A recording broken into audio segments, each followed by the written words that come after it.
What's going on, people? Big news of the day today. Yoel Romero won his lawsuit against a supplement company, a tainted supplement. He was awarded a grand total of $27.45 million dollars in this tainted supplement lawsuit. Kendrick, when you saw this news come across the lines there, what did you immediately think about this?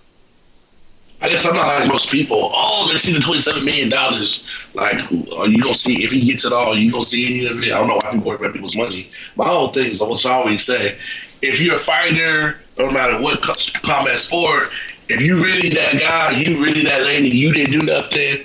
Sue them. Most some of these people got the money to. If you're that innocent person, it's gonna come out. So props to Yoel for clearing his name because it did look like he was kind of dirty, but the test don't lie. So props to him. I look at it more from that for future people. So we have another TJ Dillashaw named Sean Smith. 10 years from now, he in the same type of position. You too can sue that company if you ain't doing nothing crazy. Oh, you didn't? Okay, yeah, we know you did. That'll solve a lot of that stuff.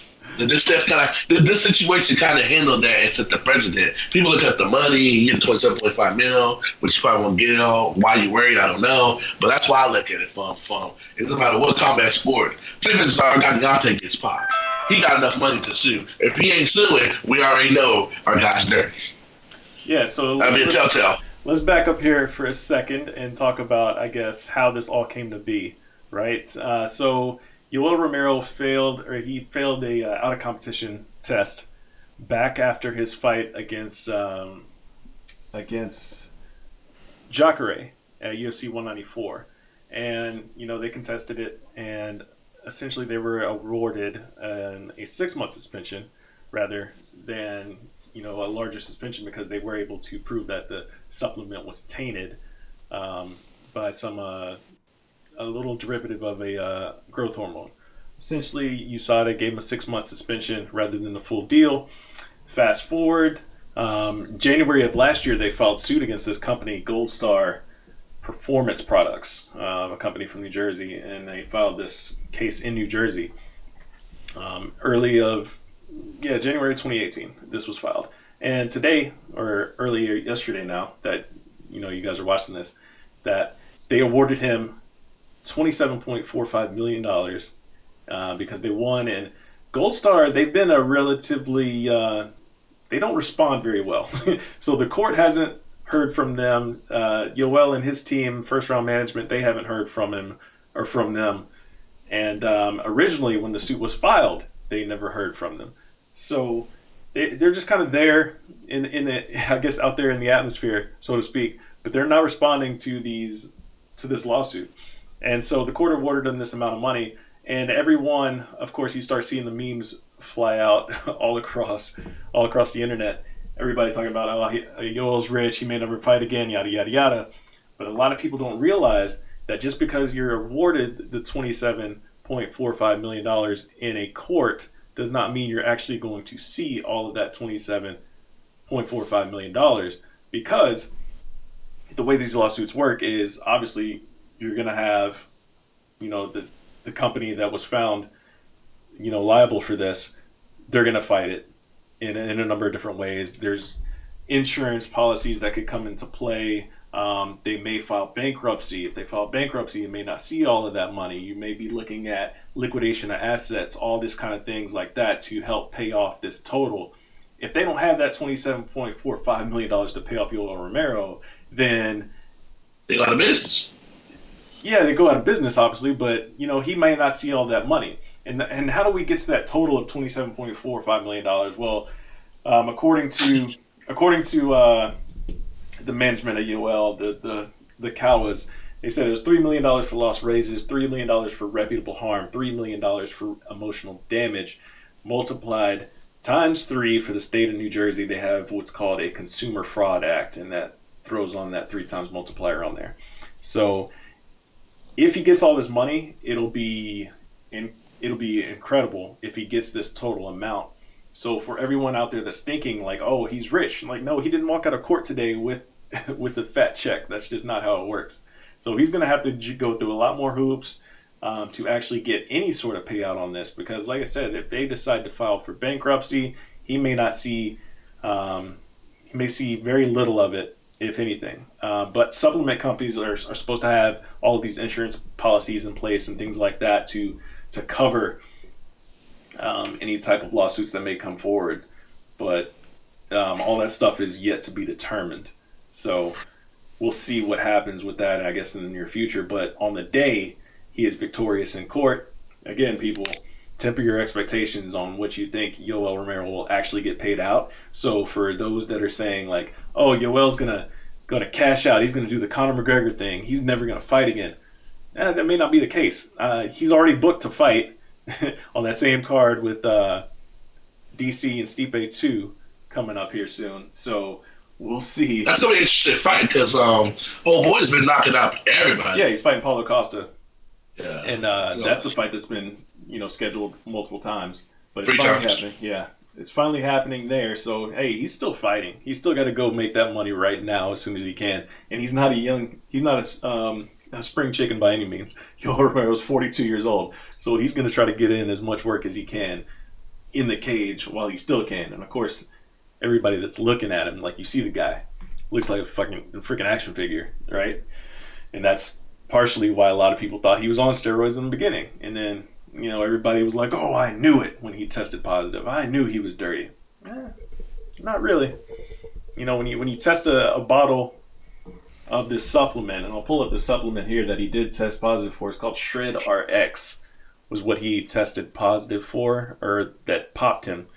And it's this here from Gold Star Performance Products. This is the product that he used as a diuretic to help him, reduce that water weight for cutting weight. And he's a guy that does cut a lot of weight. He's a big dude.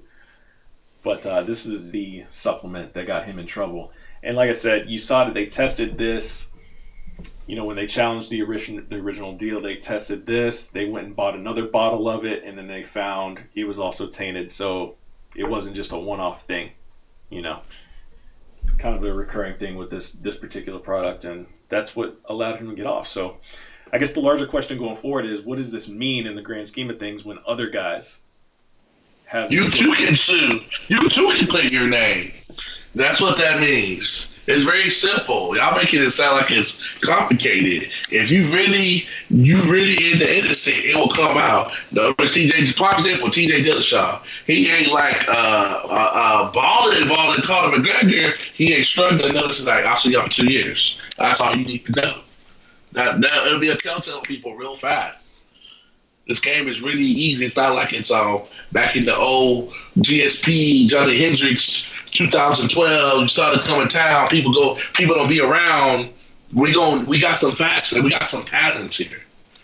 Yeah. The only person that I would say that is shocker, it would be him to be the outlier of all this is John Jones, because they said it wasn't a banned substance, but they said it was an illegal substance, which is crazy. So it's like, which one is it? I was there when Jeff Novitzky made that thing. We were at the Ultimate Fighter set. Dana White literally gets a call while he's talking to us and buzzes off and he comes back and drop all that news. John suspended for a year, but they never really, the fact that they didn't find him. Did they suspend him and not find him? I don't remember exactly. Yeah, I remember it's very vague, but he didn't fail a test, but he did pass the test. So it's like, what? Yeah. That's like the exception to the rule. Other than that type of situation, it's going to be pretty clear cut. Yeah, and I mean, that's what you would expect, right? That's what you expect. But yeah, it's a huge thing because guys, they can realize now that, hey, you got options when it comes to this kind of thing. And especially if you're able to, in this case, if you're able to really prove that this was a tainted supplement that just happened not only in your particular bottle of whatever supplement you had, but when you go and pick up another bottle off the shelf and it's also tainted, like you have a serious issue going on there. And then you can really take the next steps to, bring a lawsuit forward and help clear your name. And that's really the main thing. The main takeaway from this is that you can, if you're able to clear your name, whether or not you're going to see, any significant portion of this $27 million, it clears your name. Because a lot of people were talking about Yoel Romero's a dirty fighter. Just look at the guy. Just look at the guy. He doesn't pass the eye test and all this. Like, come on, dude. Like, go down to where he's from. Like Francis Ngannou always says, like, Go to where I'm from. Like, you'll see 20 of me, you know? Like, people get tripped out over guys' physiques just because they don't look like them, thinking that they must do something illegal. Like, nah, some people actually have discipline and go to the gym every day and they actually lift heavy stuff and they do it consistently. When you do that, you're going to look like a Yoel Romero. You're going to look like a Francis Ngannou. You're going to look like, all these fighters that are at the top of the game. You're going to be shredded. These guys train to put their bodies on the line every time they step into the cage. Their bodies are their tools. That's how they go to work. So they're going to take the best care possible of them. And that's going to look like you take the best care of them. And listen, there are some fighters out there that don't have that. There's a lot of fighters out there with dad bod. I mean, Ben Askren. Ben Askren don't look like he lift weights a day in his life, but that dude will wrestle the hell out of me. I don't see why people are like all hyped up. Like when I'd say it puts a blueprint for people in the future, when nobody starts taking that angle. People like $27.5 million, yeah, like, and they're not gonna see a single penny of it.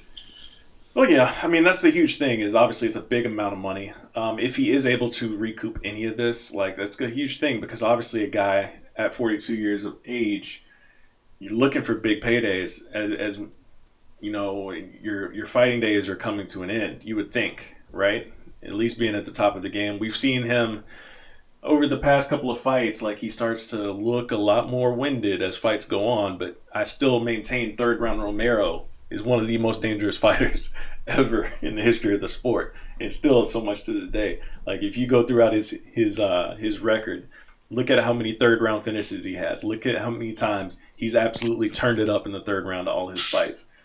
Like he'll look like he's gassed in round 1 and round 2, but round 3 comes, oh shit. Here comes that hurricane on Yoel Romero. The soldier of God is unleashed. The soldier. I saw in person when Chris Weidman was out wrestling him and everything, and then he comes up with that knee. Next thing I know, this man went from like he was on his deathbed. He flips over the cage at MSG, salutes the crowd, and hightails all the way around the octagon. But man, Weidman can't even see out of his eyes. Like, damn, did that just happen?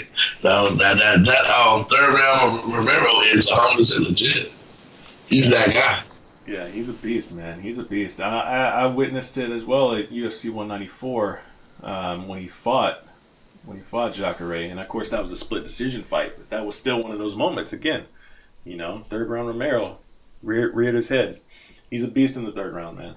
But obviously, like, this is a huge moment for the sport, I think, in a lot of ways, like we were saying, because it does shed this light on these supplement companies. Like, hey, high-level athletes are going to be taking your supplements. And obviously, USADA has been trying to work with the UFC on getting, like, their own supplement line. So guys can be like, oh, I'm taking this. So it kind of reduces that chance for tainted supplements, which is still another thing that's somewhat shaky, because if you do have a tainted supplement and it's like, oh, this is the product that we put our stamp on, it's kind of the thing. Like, I don't know if they should be doing that or not, but regardless, the whole drug testing thing and everything like that, like, with TJ, like you mentioned TJ earlier, like if they go back and test all these samples for guys that were on EPO, if they were on EPO, like, I'm not sure that we'd have very many clean tests, or I don't know how many we would if they went back and tested all these things for EPO,